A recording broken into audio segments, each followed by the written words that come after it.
Gravando, gravando. Eu vou começar hoje, gente, com uma historinha muito rápida. A minha inspiração é o Abu Janra. Eu espero que um dia, o Abu Japar, eu espero que um dia eu chegue a fazer um programa com 1% do cuidado que o Abu Janra tinha em provocar as pessoas. Eu vejo as entrevistas do Abu Janra e eu choro, de verdade, porque é uma natureza de provocar que eu acho que poucos têm. É só isso que eu queria começar esse programa de hoje com um convidado muito que especial. Gustavo, muito obrigado por ter aceitado, cara. Meu prazer. Valeuzão. Cara, estamos aqui. Olha só, você perguntou se era vinho ou cerveja, eu escolhi cerveja. Saúde. Cara, você trouxe um copinho Lagoinha, eu trouxe um copo de menina, cara. Ô, Gustavo, por falar em copo de menina, cara, por que eu falei copo de menina e eu não falei copo de menino, cara? Por favor. cara, excelente pergunta. Eu acho que a resposta mais direta ao ponto é porque a gente tem todos esses estereótipos, né? Impostos pela sociedade, que vem de toda uma, né, de todo um paradigma sistemático, longe de eu, né, estudar isso, assim, essas ciências sociais para entender, poder falar de um jeito técnico aqui. Provavelmente vou falar até uns termos errados, mas voltando a sendo direto ao ponto, eu acho que é por esse estereótipo que a gente tem mesmo, assim, bem lá dentro da nossa mente. O que me faz falar que esse copo é de menina. Eu falei isso com a minha esposa e ela anda duas casas comigo para trás, assim, tá? Então, cara, é isso. Gustavo, é porque eu tô lembrando, ontem eu entrevistei a Yasu, uma grande ativista da web, todo mundo conhece ela, né? E eu fiquei tomando cerveja no bico, assim, com um beição, cara, a menina toda bonita lá, toda elegante, eu enfiando a cerveja na boca, coisa horrorosa. Depois eu peço desculpa para ela pessoalmente. Cara, mas Gustavo, desculpa. desculpa, eu ia falar que eu achei até legal, porque na nossa conversa eu fiquei pensando, né, como que ia ser, né, criei toda a minha expectativa, minha ansiedade, me preparei para estar aqui. E eu fiquei pensando, putz, eu queria falar em algum ponto, assim, que meu apelido com os meus amigos lá de BH, né, é Menina. Opa, menina, Gustavo, você já trouxe a minha próxima pergunta. Pesquisando você um pouco, não dá para saber tudo. Por que menina? Por que Gustavo menina? Cara, a explicação, assim, é até mais besta do que o significado que eu dou para ela, né? Mas a gente tinha um colega que tinha um sobrenome, que o sobrenome dele era feminino, a gente chamava ele disso, né? Um grande salve pro Barata. E aí Opa, o Barata, ele tinha essa mania de apelidar, né, nosso grupo de amigos com nomes no feminino, assim. Eu sempre achei, né, minha hipótese é porque a gente chamava ele disso, nunca nem perguntei para ele, sinceramente. Mas ele é um cara que dava apelido para um monte de gente. E aí o meu nome, meu apelido virou Menina Gustaba, né, Menina Gustaba, e aí acabou encurtando só para Menina. E eu sempre gostei muito de ser chamado assim, até para chocar muita gente, né, me apresentar assim, e eu falo assim, né, meu apelido é Menina, você pode me chamar do jeito que você se sentir mais confortável. E aí a pessoa ainda, né, deixa na mão dela essa decisão. desconstrói, né? Tento, né? Você não se arrisca, não, Gustavo, fazendo isso, a sua carreira. Eu pesquisando você aqui um pouco, você investe muito em você, né? E isso não é um risco? Jogar por água abaixo essa sua postura? Como é que você vê isso? Cara, sim, definitivamente, né? Tipo, a gente está falando que o paradigma existe, e tem várias pessoas, né, que são ali agentes de sustentar essa mentalidade, então com certeza tem o risco de ter pessoas que vão me interpretar mal, ou pessoas vão me interpretar certo e para elas o que eu faço está errado, mas eu acho que assim, dentro de todo o Gustavo profissional que eu tento construir, isso não diminui, até pelo fato, né, de eu ser um homem branco, hétero, privilegiado, então fica mais fácil de ser aceito, né, esse tipo de comportamento. Mas risco sempre tem, né? Entendi. Interessante. Eu falei sobre riscos com outras pessoas e Enfim, legal. Essa sua colocação vai fazer muito sentido no mosaico que está sendo construído. Gustavo, você se diz um especialista em provocações. Você é um designer? Você é um engenheiro? Você é o quê, Gustavo? Se é que a gente é alguma coisa. Então, né, já que nós estamos puxando mais para esse lado, assim, de carreira, porque eu até fiquei pensando muito o que eu responderia caso você me perguntasse quem é você. E, sim, definitivamente sou engenheiro de formação, né, estudei engenharia de produção, gostei muito, e hoje eu atuo, né, mais para um design de negócios, né, então o nome do meu cargo na empresa, que é em inglês, né, Business Designer, que é um designer de negócios, e eu encontro hoje nessa área que, para mim, né, eu até gosto daquela frase que o design thinking é a cola de todas as disciplinas, porque eu sempre enxerguei muita interdisciplinaridade, né, nas coisas. Repita, por favor. Cara, O design thinking é a cola, né, o pensamento de design é a cola entre as disciplinas. Eu vi essa frase no site do Eduardo Loureiro, né, Grande Eduardo Loureiro. Na verdade, o site nem era Grande Eduardo Loureiro, que é uma pessoa importante aí de como a gente se conheceu. E eu achei ela fantástica. Então, hoje, assim, eu sou apaixonado com inovação, tecnologia e design dessa forma, né, que eu entendo hoje, que é o pensamento de design, que é bem amplo, né, dá para discutir bastante sobre isso. Então, não tem essa formação mais, vamos dizer, de universidade, né, acadêmica, profissional, mas eu faço alguns cursos, né, eu estudo, eu leio, eu tento me aprofundar bastante, por isso que, junto dos títulos, né, auto-me-dados aí no LinkedIn de especialista em provocação e designer de negócio, inovação e negócio, eu coloco um eterno aprendiz, que foi um jeito que eu arrumei de traduzir o lifelong learner, que era um conceito que desde que eu conheci, eu falei, putz, é isso que eu quero ser, cara, tipo assim, esse negócio de parar de estudar nunca fez muito sentido, sempre entendi a galera que queria sair de instituições educacionais, porque, né, cheio de problemas, né, eu mesmo tive vários problemas com as instituições educacionais, mas eu sempre gostei de aprender e coisas diversas, assim, né, acaba que não dá para aprender tudo, né, que antes fosse, mas o Eterno Aprendiz, para mim, é importante estar lá hoje, né, junto, para mostrar que, assim, em especialidade mesmo, né, pensando em, talvez, sei lá, um MBA, eu ainda vou começar o meu agora, porque eu recém-formei há muito pouco tempo, mas especialista em provocação é mais na ideia de tentar mexer a pessoa um pouco ali do eixo dela, sabe? Boa, Gustavo. Você entrega esse conhecimento seu para as pessoas, né? Não é mais seu. E aí, cara, você ficou um pouco mais vazio depois disso. Como é que você preenche isso depois? Porque você passou esse conhecimento para frente. Isso virou negócio, isso virou uma startup. E aí, como é que você se enche, Gustavo? Cara, eu acho que, assim, uma parte desse processo do depois anda muito com o desapego. E isso eu acho que é uma característica que eu tenho relativamente bem, assim, né? Não vou dizer que eu sou um especialista nisso, mas eu acho que eu consigo desapegar das coisas, né? Projetos e até conhecimento, né? Que foi mais no sentido que você trouxe, de um jeito mais tranquilo, porque eu acredito muito na construção conjunta, né? Assim, o papel do indivíduo é importantíssimo para a gente se entender e pensar a sociedade, mas o papel da sociedade, da colaboração também, não, sabe, não dá para desassociar, né? Então, eu não sinto tanto um vazio, eu não diria talvez isso, sabe? Eu acho que, por exemplo, hoje eu facilito projetos de inovação, eu também participo de imersões ou experimentações do que é o pensamento de design, através dos olhos do estúdio de inovação que eu trabalho, né?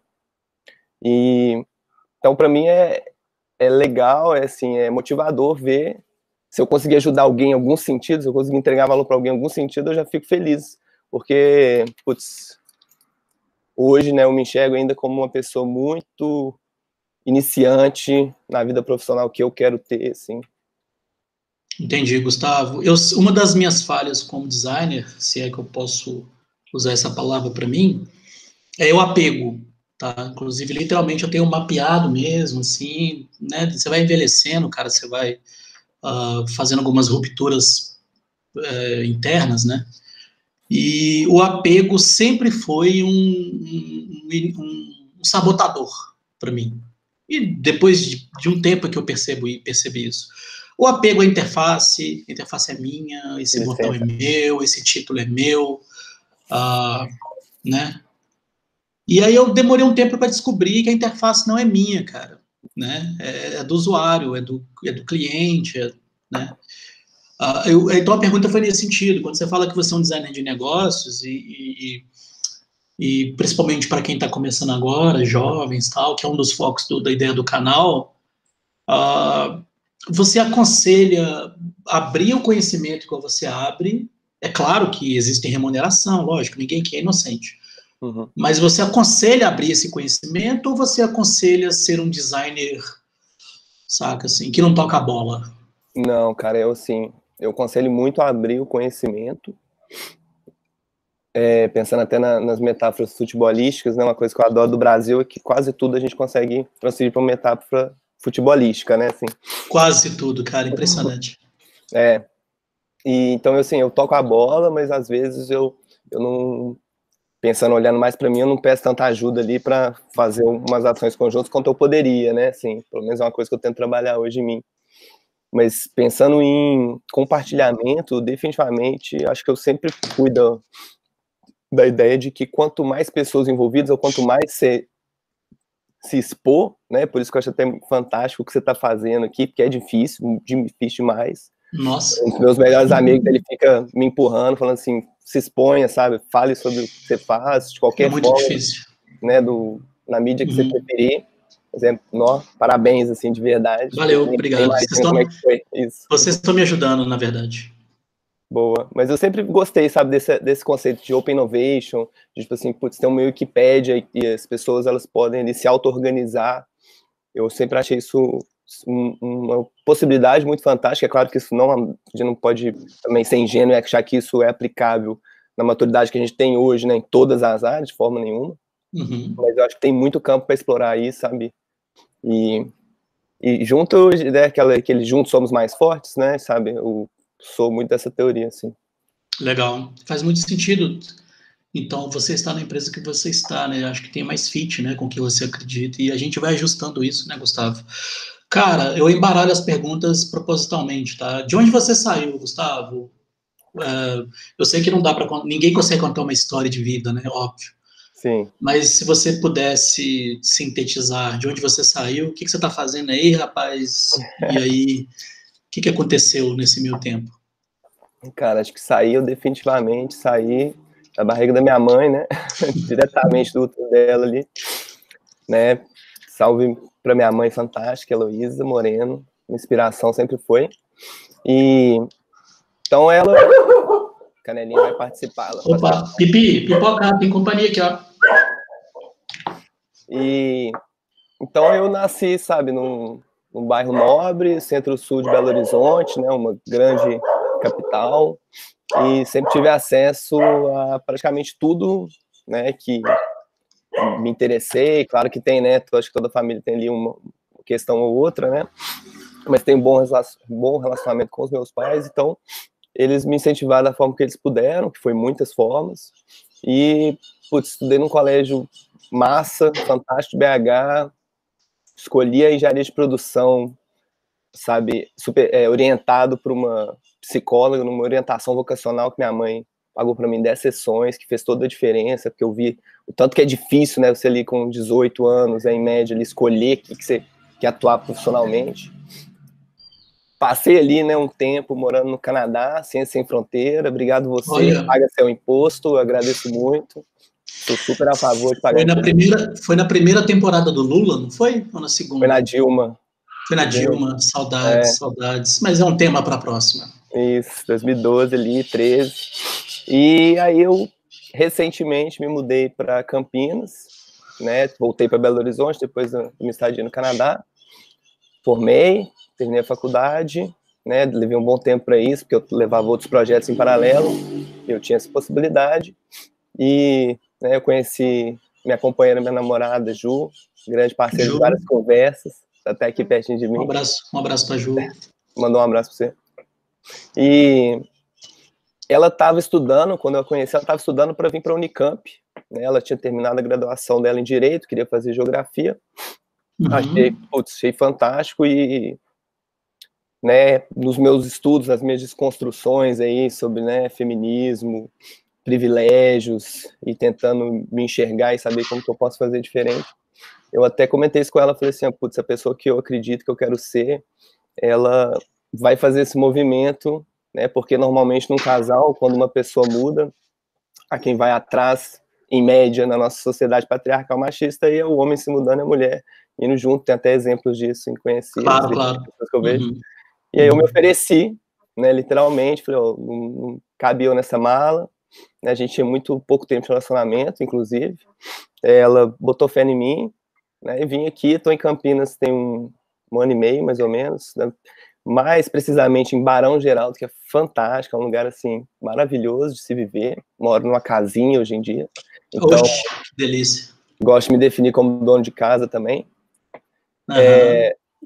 e hoje atuo com inovação, design e tecnologia num estúdio de inovação, assim, né, então, assim, trazendo em termos mais do design, que até eu tive dificuldade, sabe, tipo, quando eu me deparei com esse cargo e consegui essa oportunidade de trabalhar na WIMI hoje, há um ano atrás, mais ou menos, 1 ano e 1 mês, quando eu vi aquilo, business design, eu falei, cara, fantástico, fizeram esse cargo para mim, é tudo que eu queria, sabe, e aí depois eu fui entendendo, né, entendendo melhor ali o que é essa área do design aplicado nos negócios e vendo, putz, quem eu sou dentro disso aqui, porque não dá para ser tudo.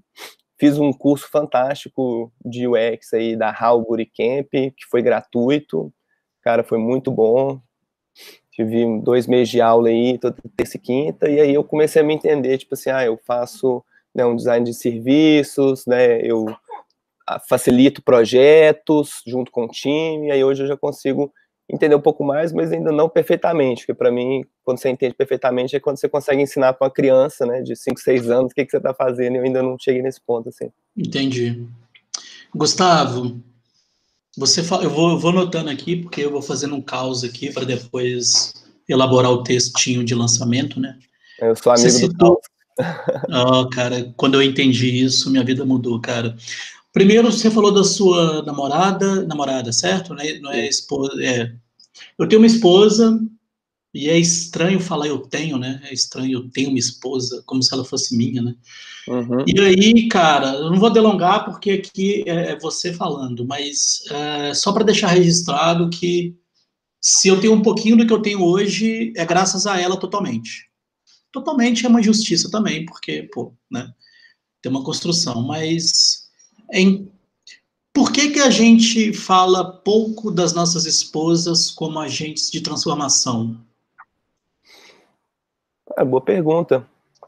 Eu acho que entra em todo o tabu, toda a estigmação, né? Acho que eu nunca parei para pensar por esse ponto, mas você falando, né, tipo, abre minha cabeça bastante, vou prestar mais atenção a partir de hoje, porque eu sou uma pessoa que falo, né, acho que essa história, nesse resumo que eu te contei de como eu e a Ju começamos a nos relacionar e estamos morando junto há 1 ano e meio agora, eu já contei em ambientes, né, de trabalho mais de uma vez e realmente não é tão comum. Eu acho por toda essa questão do, né, do... Estrutural, talvez. Total estrutural, né, você falou aí. Que é uma bengala que a gente tem, né, Gustavo? Em que sentido é isso? É uma bengala dos héteros, né, assim, eu sou assim por conta da estrutura social, né, assim. Mas até quando essa estrutura vai ficar erguida, né? Mas também não tô querendo pagar aqui de Tom Morello, não, nem Isaac de la Rocha, quem sou eu? Mas é porque eu lembrei de um diálogo que a gente teve uma vez com outras pessoas, e tinha uma pessoa que achava eu acho que ela deve achar ainda super natural o homem comandar a mulher. Eu achei muito curioso, e minha esposa colocou muita energia nisso, né? E eu achei que foi um desperdício da parte dela, de verdade. Eu falei, cara, não desperdice o seu sábado para isso, né? Um dos caras que eu acompanho de verdade, mesmo o Isaac de la Rocha, né? Eu sei que é romantismo, ele está muito longe, mas eu acompanho de verdade desde muito antes do Rage Against the Machine. O MC desses caras. Ele coloca energia no que explode. Eu só vou colocar energia no que vai explodir, mano. Se não vai explodir, eu não ponho energia, sacou? Esse é o papo. E aí, cara, a única coisa que eu consegui falar com ele, foi, cara, se eu tô aqui conversando com você e tomando essa cerveja legal, é por causa dela. Eu só tenho isso pra te falar, entendeu? Então, se você quiser depois um outro momento, eu posso abrir mais pra você, mas, cara, deixa eu jogar meu truco, deixa eu tomar minha cervejinha, sacou? Porque, sabe, assim, então, só pra concluir um pouco essa filosofia, que eu já tô delongando demais. Gustavo, por que que eu, da periferia, não estou mais na periferia, mas por que que eu, Júlio, da periferia, ainda olha torto para um Gustavo da Zona Sul nessa área? O que que acontece comigo, Gustavo? Cara, eu acho que acontece um pouco do, eu quero falar pré-conceito, no sentido do conceito que a gente tem prévio das pessoas mesmo, né? Eu tô lendo um livro, porque eu não tô perto de acabar, um livro densíssimo, né? Que é aquele Pense Rápido Devagar, do Daniel, esqueci, não sei pronunciar sobre o nome dele. E uma coisa que ficou clara para mim, longe de eu, né, ser especialista disso, é que a gente tem uma primeira impressão que é natural, né, da nossa cabeça de funcionar, da gente criar uma história sobre algo que a gente está vendo, até para a gente associar aquilo. E eu acho que por conta disso, de como o cérebro funciona mesmo, é natural, né, você sentir isso e várias outras pessoas, né, dentro do contexto delas sentirem isso, olhando para mim ou para outras pessoas que têm um contexto diferente de mim, e também, ou até mais privilegiado. E hoje, eu não acho que tá errado isso, sabe? Eu acho que o errado é como você lida com isso, principalmente. Mas acho que, né, sem querer culpar sempre o sistema, né, bem estrutural, assim, e são mudanças pequenas que acontecem, né, eu sou uma pessoa bem otimista, no sentido de que sempre acho que o futuro, na balança, na soma de tudo, vai ser melhor, assim, né, por mais que nem é tudo que melhora o tempo inteiro, isso não é verdade de forma nenhuma. Uhum. Mas não sei se eu viajei muito, assim, eu respondi. Não. São respostas livres que farão parte de um mosaico, assim. Eu estou vendo post-its atrás de você e alguns penduricalhos. A empresa a qual você trabalha, como que eu falo? É o IMI? Wimi. O IMI, o IMI. Wimi. Você pode explicar um pouquinho, assim, o que é o IMI, o que ela faz? Claro, com certeza. Trazendo as próprias palavras da empresa, né, um estudo de inovação, hoje, né, em tempos de pandemia, isolamento social virtual e presencial, que tem o MTP, né, que é o Massive Transformation Purpose, que é tipo a razão de ser existir, que tem uns exemplos fantásticos, né, de empresas que têm essa orientação, assim. É uma frase que resume em descomplicar as mudanças do mundo e impulsionar organizações e indivíduos. O que, né, entre nós, assim, é um jeito bonito de falar, olha, a gente conhece metodologias, ferramentas, né, a gente está mais acostumado com,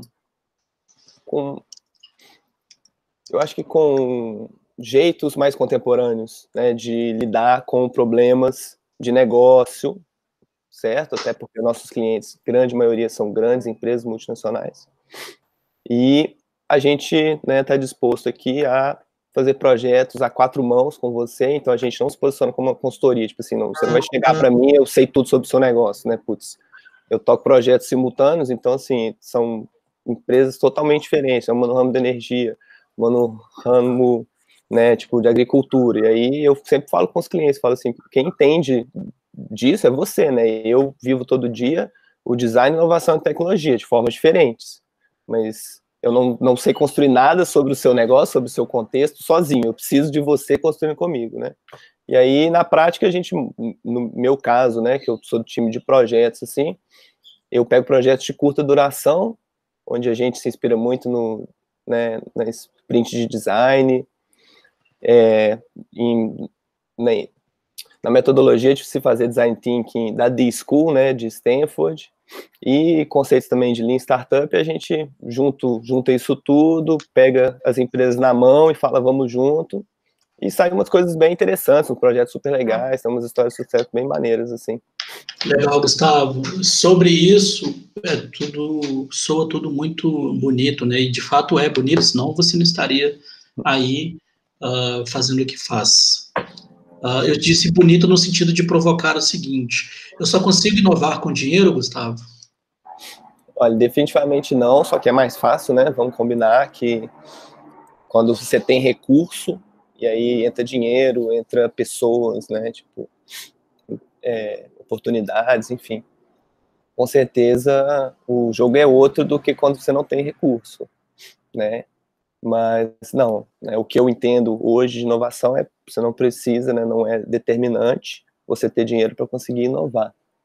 E vou tentar contar uma história assim muito rápida Por que, favor, não tenha pressa, por favor.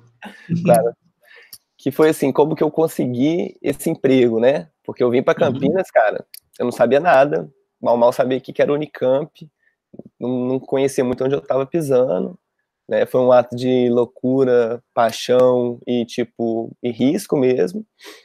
E eu sabia que eu queria trabalhar com inovação, tecnologia, né, e design. E aí eu vim para cá, tinha um mês que eu estava aqui, eu estava, né, me enfiando em vários eventos, né, webinars, encontros, meetups, tudo, principalmente os de graça, né, gosto muito desses, vou em todos, principalmente se tiver uma comidinha ali, top. E aí eu peguei e fui fazer uma aula de ouvinte na Unicamp. A aula chamava Inovação, Empreendedorismo e Propriedade Intelectual.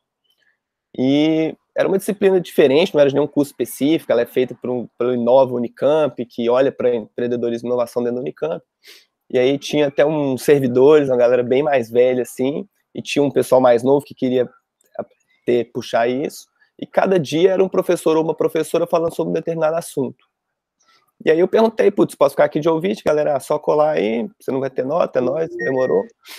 E aí um dia eu cheguei e estava CEO dessa empresa, né, da empresa que hoje eu trabalho, da WIM, e ela estava lá sentada em cima da mesa, falando sobre empreendedorismo social, que é um tema que é muito caro para mim, né, um tema que eu aprendi através do meu irmão, que sempre foi uma referência na minha vida também, e eu sempre gostei e busco isso, né, assim, hoje eu acredito que sustentabilidade só existe, pensando em negócios, em sociedade, né, se tiver econômica, sustentabilidade ambiental e a social, e, tipo, putz, isso é dificílimo, né, mais fácil falar do que fazer.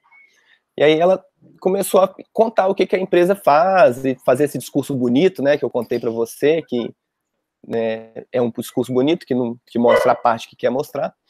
E ela estava falando como que ela pegava uma empresa gigantesca e pegava um diretor e põe para conversar com um colaborador no chão de fábrica, e aquilo mudava a vida dos dois. E eu sem muita coisa a perder, né? Eu passei 4 meses jogando meu currículo aí à torta direita, tentando arrumar uma vaguinha. Estava disposto a pegar quase tudo, né? E aí eu levantei a mão na sala, falei assim, putz, né, professora, e muito legal o que você está dizendo, mas o quanto que isso realmente tem impacto, assim, o quanto que isso é eficiente, sabe? É uma cadeia de produção que ela é cagada do início ao fim, sabe? É desde a extração da matéria-prima até o descarte, tudo tá cagado, em muitos aspectos. E aí você fala que você fez uma ação que, tipo, realmente está parecendo super legal, mas o quanto que isso está mudando mesmo. E aí, naturalmente, ela deu uma resposta muito boa, né? Falou sobre mudança cultural, que não acontece da noite para o dia, e que realmente, né, ela acredita, e a empresa acredita que esse futuro melhor, né, para mais pessoas, ele pode ser alcançado através de grandes organizações. Isso rendeu um papo legal, até um outro camarada entrou, discutiu também, beleza. E aí, no final dessa aula, foi um monte de gente em volta dela, porque ela é uma figura relativamente conhecida aqui no ecossistema de inovação de Campinas. E eu fiquei esperando, né, mineirinho, sentei, tinha uma moça do meu lado que era mais, né, uma senhora mais velha, que era uma servidora, a gente começou a conversar sobre o SUS, ela me contou umas coisas do SUS que eu nem sabia, achei incrível. E aí, quando todo mundo saiu, eu fui lá nela, me apresentei, falei, putz, que legal, né, tô aqui, meu currículo. E deu certo depois de alguns meses. Ela falou: gostei muito de você, você tem um perfil da minha empresa, vai lá conhecer. E eu apaixonei mesmo com a empresa, porque até então eu estava tipo assim, putz, é uma oportunidade. Eu apaixonei quando eu entrei lá no espaço físico e eles têm uma árvore cheia de crachá, sabe? Crachás de eventos. Eu sempre guardei todos os meus crachás né? Putz, Startup Weekend, aí você vai lá no Hacktown, aí você vai lá, sabe, num evento que seja, eu guardava, só que aquilo ficava numa gaveta, nunca representou nada para ninguém, sabe? Mal, mal minha mãe via Olha, aquilo. E olha que quando eu sensacional. cheguei e vi aquela árvore cheio, quanto mais crachá, tipo, putz, mais troféu você tem, né? Qual é um troféu? Eu falei, cara, Claro. é aqui que ia ser incrível de trabalhar, né? Assim, se der certo. E na época não tinha uma vaga júnior, tinha só vaga sênior. Aí me falaram, tipo, fica por perto, porque talvez, né, a gente contrata, né? Lá tem uma rotatividade alta, hoje em dia está tentando mudar isso para crescer, mas na época era assim. E dois, 3 meses depois, eu falei, oh, vocês falaram para eu voltar, eu voltei, ela, pô, tem uma vaga júnior, tá aqui, faz o, né, o case para a gente te testar. E aí eu meti a cara, passei o final de semana inteiro, né? Só a Ju me aguentando e eu usando ela ali de feedback o tempo inteiro. E deu certo, fui contratado, tô aí 1 ano e 1 mês sendo júnior e tentando fazer um projetinho aí para poder crescer lá dentro e aumentar de nível, como eles definem, né? E aumentar o meu salário, no final das contas é o que eu quero, né? Sim, nesse momento. Amém, amém, Gustavo. Essa história sua é bacana porque me conecta com uma outra história de um cara que eu admiro muito, assim como eu admiro você, não é de hoje, que é o Kiko Loureiro, que é um guitarrista, acho que, né, todo mundo conhece, ou quase todo mundo, onde a gente romantiza as coisas muito, né, Gustavo? Tá mapeado também, é um outro assunto que a gente vai ter numa próxima conversa, mas quando a gente romantiza demais as coisas. E o Kiko Loureiro, rapidamente, gente, o Kiko Loureiro, ele contou como é que de fato foi a virada dele para o Megadeth. Porque o que não falta são histórias, né, românticas, aquela coisa toda. Cara, resumo da história. Isso tá no canal dele, gente. Pode ir lá no Kiko Loureiro que vocês vão ver ele falando isso. O Kiko Loureiro estava sendo observado pelo Dave Mustaine há um tempo. Dave Mustaine é um observador da música. O Dave Mustaine tem músicos brasileiros na biblioteca dele. Ele é um ávido consumidor de música, de tudo, de arte. Aquela cara amarrada dele é puro marketing. E o Kiko Loureiro não escapou. O Dave observou ele há um tempo e falou, cara, rica como ele é, né? Ele falou com o assessor dele, conecta com esse cara aí que eu quero bater um papo com ele. O cara conectou, o Kiko foi lá na casa do Dave e o Dave estava no telefone brigando com alguém, estressado, aquela coisa toda, e o Kiko estava sentado, olha que fantástico, cara. O Kiko sentado no sofá super nervoso. Sabe, caramba, eu tô vendo o cara que criou a porra toda, mano. Junto com Metallica, Slade and Thrax, ele inventou uma cena heavy metal de comportamento, moda e etc, né? E aquilo deixou ele muito nervoso, apesar de toda a experiência do Kiko. Ele falou, cara, eu só tenho essa chance. De verdade, essa história me conectou muito a dele, assim. Eu só tenho uma chance. O que o Kiko fez? Cara, ele pegou um violão, enquanto o Dave ficava andando para lá e para cá com o telefone, brigando, ele estava resolvendo alguma coisa de negócio. O Kiko pegou um violão e começou a tocar uma música brasileira. Um dedilhado brasileiro. Aquilo, o Dave começou a fazer assim, ó. Ele falou, cara, já te ligo. E desligou. Ele falou, cara, continue isso aí pra eu ver. Incrível. O resto, todo mundo tá vendo aí, né? Então quebra um pouco, né, esse romantismo, né, Gustavo, em que o Kiko é um cara inacessível, que ele é uma estrela do cinema, da música. Ele fala, cara, eu sou a pessoa que deixou de ir na praia para estudar guitarra. Eu sou esse cara. Pare de me chamar de virtuoso, pare de me chamar de gênio. Não gaste a palavra gênio comigo. Você vê sentido nisso ou você acha que um dia você vai ser um grande CEO de uma empresa e que se dane o Kiko Loureiro? Cara, não vejo muito sentido nisso. Meu desejo pessoal, na verdade, nem é ser CEO de uma grande empresa, posso até falar um pouco mais, mas eu tenho algumas referências para mim, que são pessoas muito importantes, passaram na minha vida, e deixaram isso muito claro para mim, principalmente quando se fala de arte, né, como um negócio, né, como seu pão do dia a dia ali, mas eu acredito que se aplica para, né, outras frentes também, menos artísticas, né, mais científicas, e dedicação é uma coisa que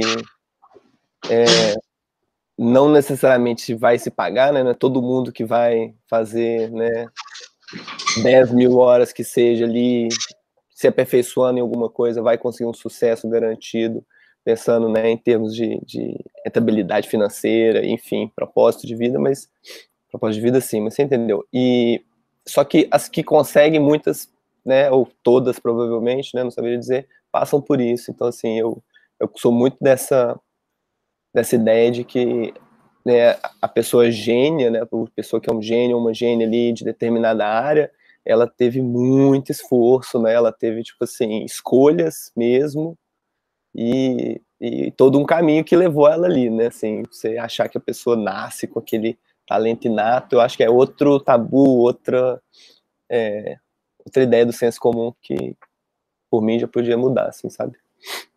Gustavo, a gente tá sozinho nesse mundo? Tem alguém em cima da gente olhando a gente? Cara, eu realmente acredito que não, né, eu tava até escutando seus outros talks, seus outros bate-papo com o pessoal, né, te percebi mais religioso do que eu conheci esse lado seu, e eu desde muito novo, né, sempre me posicionei no mundo como um ateu, assim, e é uma coisa que eu nem trago muito para o ambiente de trabalho, né, até por receio, risco, em alguns sentidos, assim, e eu acho que a gente não tá sozinho, porque, né, hoje a gente está com, sei lá, daqui a pouco a gente bate uns 8 bilhões aí, né, de indivíduos, né, claro que uns, Sozinho a gente não tá mesmo, né? nossa, nem fudendo, mas muita parte da vida a gente passa sozinho no sentido de, né, com a gente mesmo o tempo inteiro, então é difícil, né, fazer terapia é sempre bom para quem puder. Opa, o Karnal fala que somos um acidente da matéria. Somos Legal. apenas o acidente da matéria, não tem ninguém por nós. Discordo um pouco. Você falou que está vendo um pouco o lado religioso em mim, eu devo pontuar isso, tá bom? Eu precisei ser religioso, tá? Eu vim de uma família muito tradicional, católica. Vim não, sou de uma família. E fui coroinha, e vamos falar disso depois. Fui coroinha pós-temporadas, viu? E eu vejo com muitos bons olhos a crítica à Igreja Católica, sabe? Trabalhei para a Arquidiocese de Belo Horizonte, trabalhei muitos anos. Para você ter uma ideia, a gente respondia projetos ao Vaticano, assim, coisa muito legal. Depois eu posso abrir mais os projetos. Incrível. Eu vejo com muitos bons olhos as críticas da Igreja Católica em si, eu tô delimitando mesmo, tá? Porque eu não vou abrir, né? E aí eu conecto com outras coisas, assim. Vou falar da música de novo, tá? O heavy metal, que é um estilo que eu gosto muito, teve uma cena muito legal em Belo Horizonte, nos anos 80 e tal. E o Max Cavaleira é o meu Milton Nascimento, sabe? Assim como tem o Milton Nascimento, para mim, pra mim é o Max. E eu explico por quê. O Max é um cara que toma muita porrada. Assim como o Gustavo toma por ter nascido na Zona Sul, porque o Gustavo escolheu, né? Eu quero nascer na Zona Sul. E o Max também nasceu num bairro legal, filho de diplomata, aquela coisa toda. Como ele, tiveram muitas bandas de heavy metal. Foi um boom, né? Foi uma bolha enorme de bandas fazendo thrash e tal. E estava todo mundo muito preocupado em ficar perfeito. Técnica, inglês, principalmente inglês, tá? Isso está documentado. Inglês. Duas coisas que as pessoas se preocupavam muito. Aprimorar o inglês, né? Porque o thrash metal, né, parece que funciona melhor em inglês. E em criticar a Igreja Católica. Então, o que não falta aí são fotos em cemitérios, pichações em cemitérios, sangue nas igrejas, aquela coisa, ok? Ao invés disso, enquanto os meninos faziam isso, o Max foi lá para os Estados Unidos com a demo debaixo do braço, com inglês horroroso. Não preciso continuar o resto da história, né? Uhum. E eu falei isso hoje. Hoje, em 2020, a Igreja Católica está mais forte e ela e o Max estão na história. Então, a gente percebe, né, assim. Então, eu estou contando tudo isso porque como que a gente renega um pouco a história, né, Gustavo? História das pessoas, né? Só para fazer, então, um fechamento do meu raciocínio. O Kiko Loureiro foi amplamente criticado por supostamente tocar errado no Megadeth. Eu vou repetir. ele foi alvejado por milhares de pessoas por tocar errado no Megadeth. O que o Kiko Loureiro fez, Gustavo? Se fosse eu ia gravar um vídeo mandando tomar no cu. O que o Kiko... Por isso que eu não sou um Kiko Loureiro. O que o Kiko Loureiro fez? Ele fez um vídeo muito fofinho, em que ele começa assim, você acha que eu vou tocar errado na frente do Dave Mustaine? Tá bom.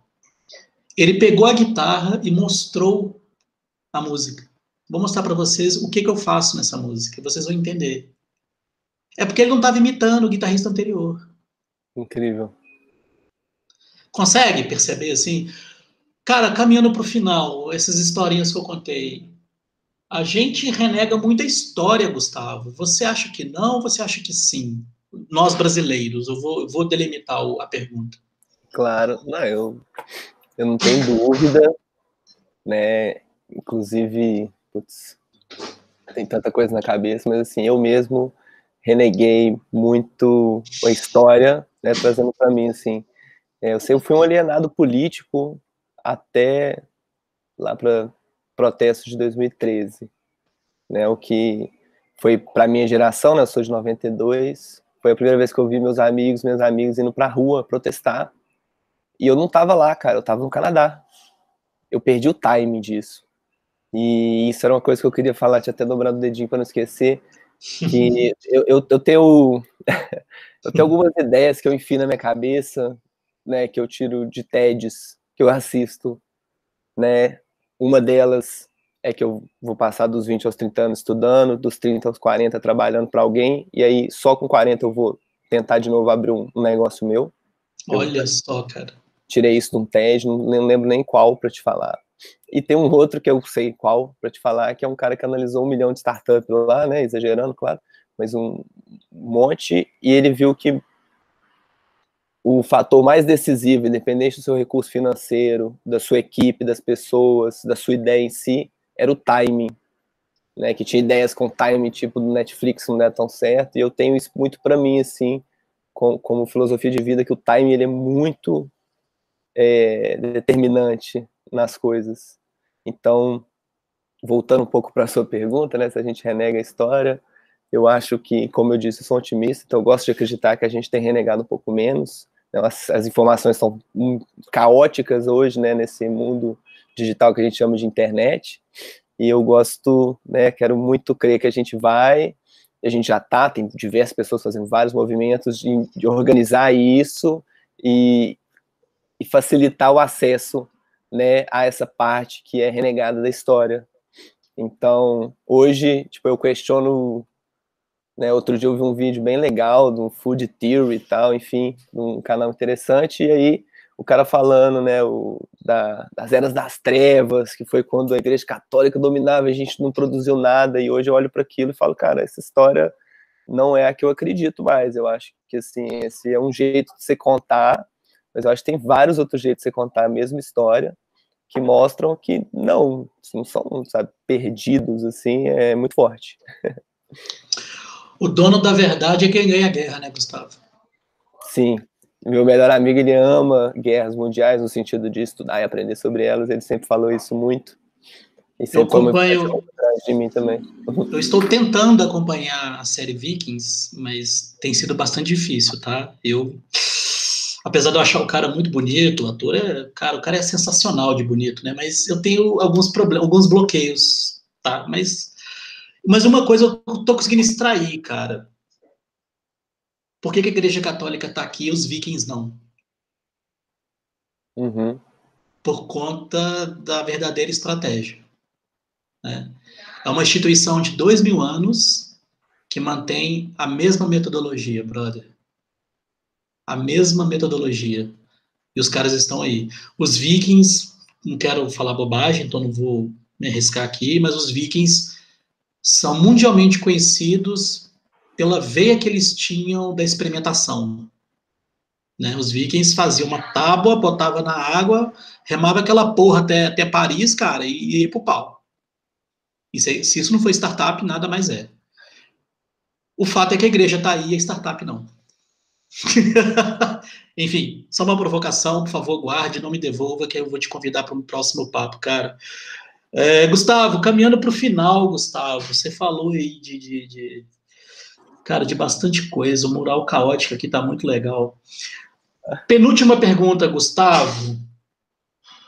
O design está falhando com a humanização? Ou a gente está andando para frente ou a gente está andando para o lado, Gustavo, quando a gente fala de design e seres humanos?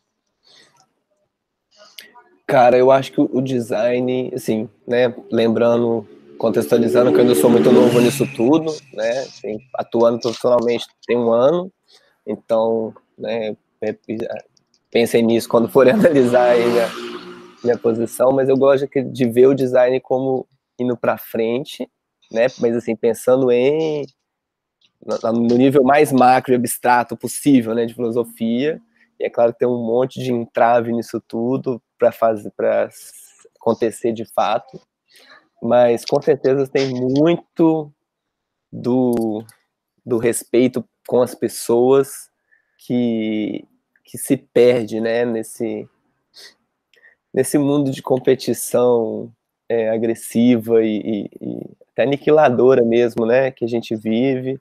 E assim, eu concordo, né, com a sua esposa, com a Marcela, quando ela disse que não é uma competição, né, eu penso nisso muitas vezes, falo isso muitas vezes também, inclusive para a Ju, minha namorada, e eu acho engraçado, porque assim, eu gosto de um termo que é a coopetição, né, que é tipo a colaboração dentro da competição, então assim... Repita, por favor, como é que é a palavra? Coopetição, só por mais um ozinho. Coopetição. Que sensacional, Gustavo. No próximo, se você me convidar de volta, eu conto de onde que eu aprendi isso. Guarde, por favor, tá anotado e tá no seu mosaico, por favor, competição. Nunca pensei por esse prisma, de verdade mesmo. E olha que eu sou bom no que eu faço, hein? E nunca pensei nesse prisma. Cara, eu menti. Era a antepenúltima pergunta. A penúltima é essa aqui, ó. Esse maluco aqui com nome de fada, Golden Krishna, maluco mesmo. Isso aqui taca pedra em avião, cara. Ele tá falando para mim, Gustavo, que a melhor interface é não ter interface, Gustavo. Incrível. O que você acha disso? Cara, acho que eu preciso de estudar isso aí um pouco, para formar a melhor opinião.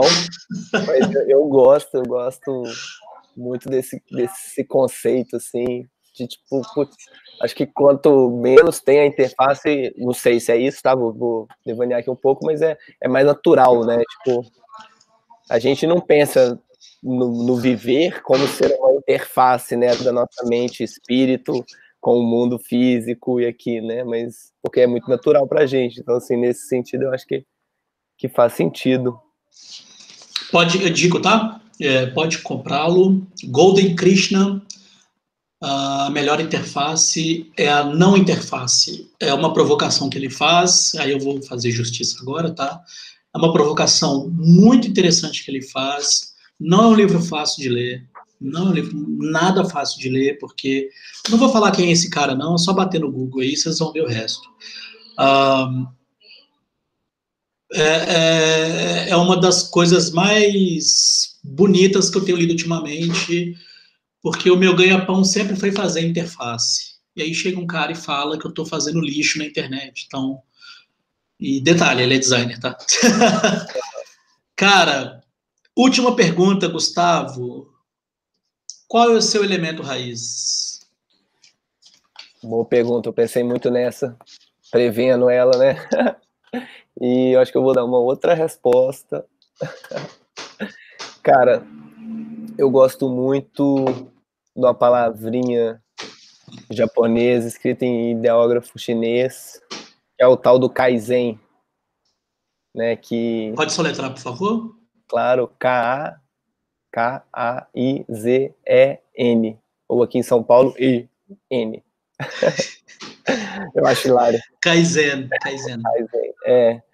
Que eu estudo a respeito, né? Eu entendo e estou trazendo aqui como uma filosofia muito, né, ligada a todo Lean, enxuto, Lean Startup, Lean Manufacturing, sistema teórico de produção, etc. Dá para puxar 1 milhão de nomes daí, que é basicamente, né, a gente traduz como uma melhoria constante, E eu acho que é tipo, é você enxergar, né, tentando até pôr em palavras que eu nunca pus dessa forma, mas você enxergar tipo uma competição com você mesmo, mas uma colaboração também com você mesmo, sabe? Porque, né, no final das contas, você contra você, ninguém ganha, né? Mas tá Sensacional, sempre ali. sensacional. Eu contra eu mesmo. Seu elemento raiz, então, é você contra você mesmo? Eu posso entender assim? Total, total. Eu acho que, Que né, sensacional, cara. eu tenho, trazendo até um pouquinho de música no finalzinho aí, eu tenho muita, né, bastante influência do rap, assim, eu tenho vários amigos. Eu lembro naquele workshop que a gente fez, cara. Eu sabia, agora que você atinou esse gatilho, eu sabia que tinha. Eu lembro de você chegando de fone. Você sempre foi muito style, cara. Você tá todo legal aí hoje, tá? Eu lembro de você muito style, assim, chegando. Falei, cara, o mano é tipo Eminem, mano, cara. Eu lembro de uma coisa de rap mesmo. Obrigado, destravou aqui, cara. Então você tem essa. Tenho grandes amigos, uns dos meus melhores amigos, os caras estão aí na cena de rap de BH, que é uma cena fortíssima. Opa! Podemos falar mais disso também no Se Deus outro quiser. momento. Eu sei E que você não gosta, não, mas se Deus quiser. não, Deus abençoe, né? Nada Amém, contra. amém. Amém.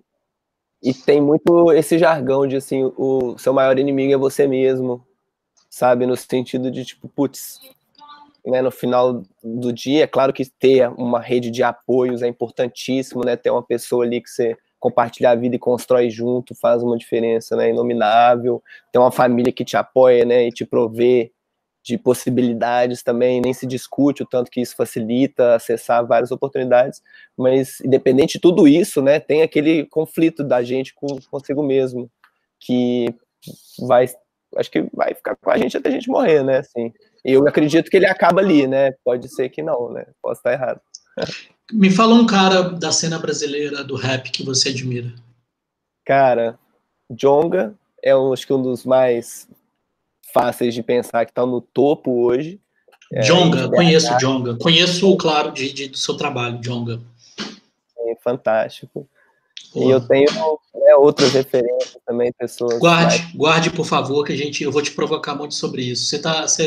Eu vou inverter. Você ganha sua vida provocando, eu vou te dar essa folga, eu vou te provocar nas próximas. Cara, Eu, porque eu tenho também alguns preconceitos do rap, tá? E aí você vai me ajudar a desconstruir isso, por favor.